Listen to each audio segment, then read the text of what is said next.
Salolo sila le atu nua al tau sanga le il por kalame le kale sia o au pe na ia sa mo nei.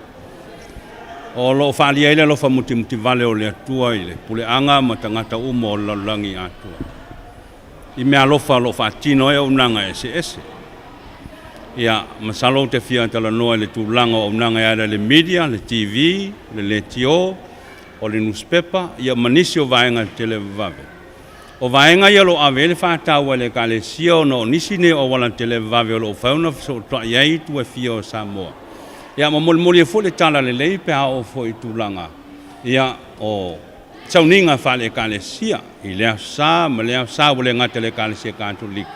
Ia o nisi fo e kale sia so sa whanta whaitaulanga. Wale ngata la TV run whātaua ina ma le newspaper ala so singa i tala fo.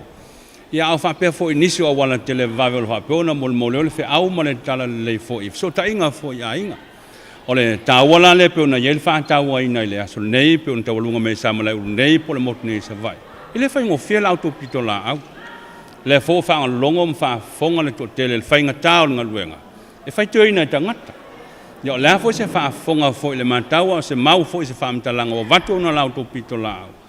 Ia, o lingo se whaamtalanga pe ona fia mawina ai le fe lanon wa i o la auto ngā luenga.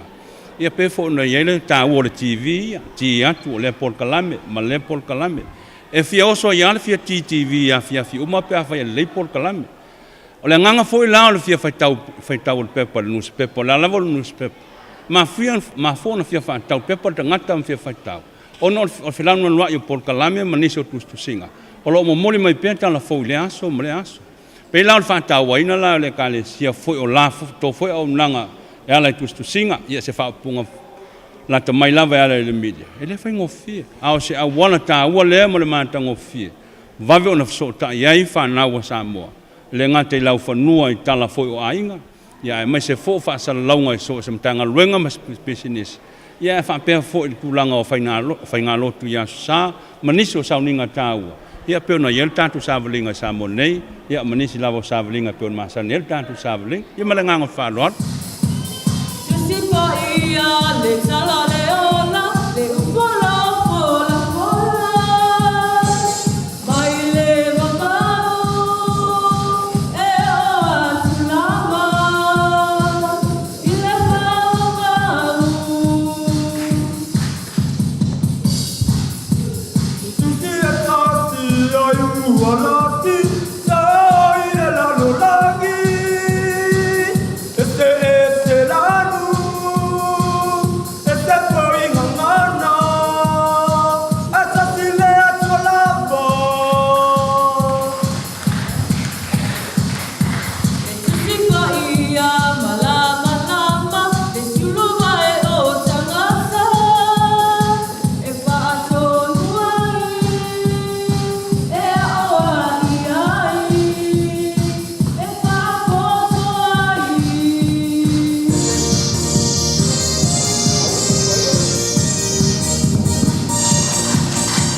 Ioi. La fa pe fe ona le fi avele fa ta o le so ta inga. E va venei ana lo mai lo fa amtalanga le fa yo no ngaluenga no specta. Por sila fo le antu no le TV. Fa yo le va tu se tala le lei. O ayo le fi fa ta o ina le pepa. O ayo le fa ta o ina se ala anta ala le TV. Pe fa yo le mo mo le tu se tala le lei. Po ni tala fo e mawai fo ni so ta inga o ainga. Le ta ua leo fia fa ta wa ina le tau sanga ala fo ila autopito la au. O le tustusi le fa ngofia. Auto le fa ngolongo tina. Nia le ya fu ai no fa ta wa ina le kale sia wa te le ta wa la autopito la au.